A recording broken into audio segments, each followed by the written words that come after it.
Fala galerinha, beleza? Professor William Ortegão aqui mais uma vez com 10 temas mais cobrados dos últimos 5 anos do Enem. Se você não viu as aulas anteriores, corre aí no canal, assista as aulas.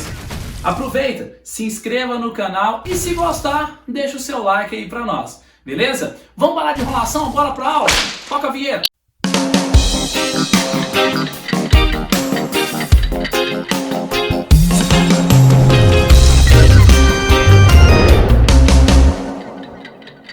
Galera, olha só, a aula de hoje vai ser sobre meio rural, um assunto extremamente relevante e recorrente nos últimos 5 anos do Enem.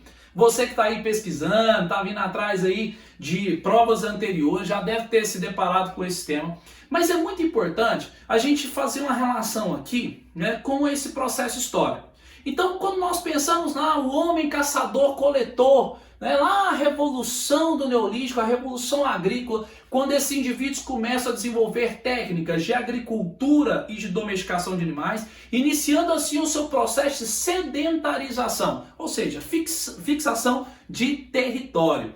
Nós podemos entender que ali nasce, né, o meio rural e todas as suas atividades. Uma coisa que também nos traz uma análise aqui, é com a industrialização, o processo de urbanização, o meio rural também sofreu muitas alterações e hoje fica até difícil a gente diferenciar o urbano do rural em muitas situações. Por quê? Nós pensamos em indústria na cidade, mas nós também temos indústria no campo. Então, quando nós vamos diferenciar urbano de rural, a gente faz mais ou menos essa análise aqui. Se diferencia do espaço urbano pela paisagem, ou seja, pelo aquilo que percebemos, principalmente quando nós pensamos na paisagem no sentido do que nós vemos, né? Porque paisagem é muito além disso e isso fica para uma próxima aula. Paisagem, então, atividades econômicas que se diferenciam e, sobretudo, as relações de produção e de trabalho. Então, para diferenciar o rural do urbano, nós temos que entender principalmente que são dinâmicas diferentes, são pensamentos, organizações diferentes, que em alguns momentos se entrelaçam, né? Mas que de certa forma, dentro da sua dinâmica, se apresenta de forma diferente, principalmente a partir dessa relação aqui que nós vamos falar da Revolução Verde. A Revolução Verde, olha só, marca essa evolução tecnológica, essa inovação da tecnologia chegando ao campo. Isso aí nós vamos marcar a partir da década de 50, quando essas inovações tecnológicas começam a chegar no campo, principalmente nos países subdesenvolvidos. Lembrando que o termo Revolução Industrial vai surgir na década de 60, mas essas inovações já começam a aparecer ali na década de 50, mudando então a dinâmica do campo e das suas relações de trabalho e produção. Então a produção vai ser maior e o discurso da Revolução Verde era justamente essa, né? Olha, vamos fazer uma produção maior para garantir a segurança alimentar. O que seria essa segurança alimentar? Seria essa capacidade que um país tem de produzir alimentos para atender a demanda de sua população. Professor, mas peraí, hoje nós temos então segurança alimentar do ponto de vista da quantidade de alimentos? Sim, mas por que nós temos fome?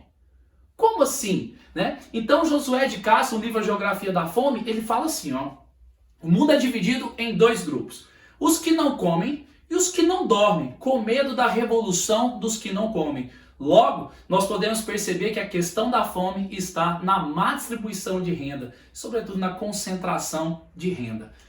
E aí nós vamos perceber os impactos da Revolução Verde, são impactos sociais, impactos ambientais, principalmente nos países subdesenvolvidos, que vão passar a desenvolver essa função de produção agrícola. A agropecuária é a principal atividade do campo. Então nós vamos pensar aqui agricultura e pecuária. E aqui nós vamos dividir em tradicional e moderna. Você vai ver outros autores, vários materiais subdividindo em mais. Mas aqui eu acredito que atenda você para fazer a sua prova do Enem.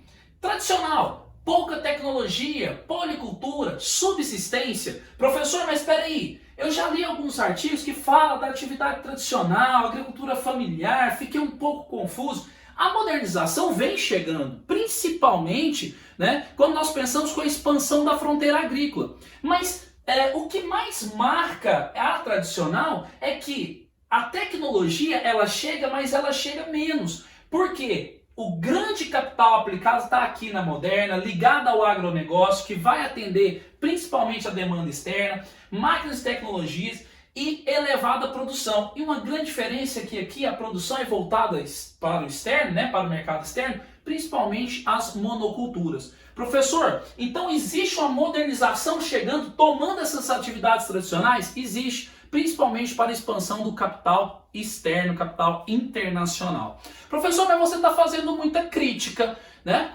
A grande questão, gente, é nós apontarmos as consequências da modernização. Ah, mas a consequência aí aumentou a produção, aumentou a economia, né? Nós não podemos negar que grande parte do PIB brasileiro depende do campo. Mas nós também não podemos fechar os olhos a esses impactos. E quando nós falamos de prova, nós vamos lembrar que esses impactos vão aparecer. Os impactos ambientais, e aí eu quero fazer um destaque para a região do Mato Piba, né? Maranhão, Tocantins, Piauí e Bahia, né? E todo o processo de expansão da soja e os impactos sobre o cerrado, se liga nisso.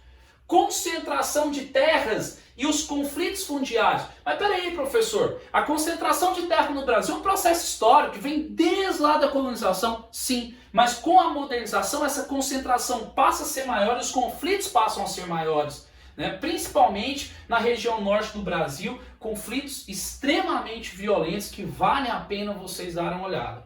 O êxodo rural, que é a saída do indivíduo do campo em direção às cidades, e aí nós vamos perceber que esse indivíduo vai ficar deslocado, vai ficar sem o seu trabalho e vai buscar condições de vida na cidade. Muitas das vezes não vai encontrar. E a má distribuição de alimentos, como nós falamos, que é a grande responsável pela fome no mundo. Ok? Para fechar, eu vou trazer um tema bastante polêmico aqui, mas nós não vamos polemizar. A reforma agrária. Qual é o grande objetivo da reforma agrária?